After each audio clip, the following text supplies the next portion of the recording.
Welcome to the Slop Temple. We pray this video helps. In this video, I will explain how to play Roblox on mobile. First, you'll need to download the Roblox application, which is readily available on your device's App Store. Once installed, either create a brand new account or simply log in with your existing username and password.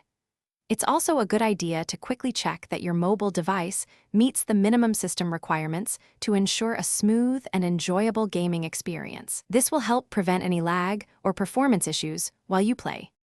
Once you're logged in, the Roblox home screen is your gateway to countless adventures. You can easily browse through popular games, explore different categories, or use the convenient search bar to find a specific game you're looking for. Beyond just playing, you'll also find engaging features like managing your friends list, chatting with other players, and customizing your avatar with thousands of unique items. There's always something new to discover and personalize within the application.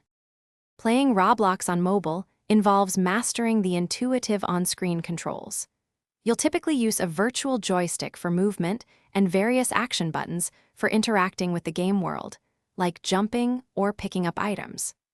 Don't hesitate to dive into the settings menu to fine-tune control sensitivity and even customize the button layout to perfectly suit your play style. Practicing in different games will quickly help you adapt to the unique control schemes each experience offers, making you a more versatile player.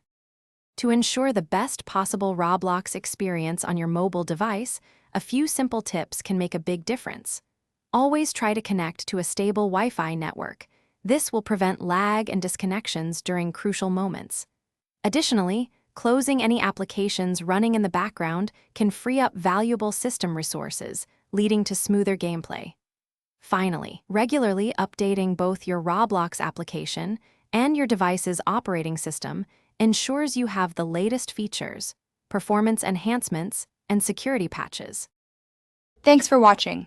Consider subscribing if we helped you.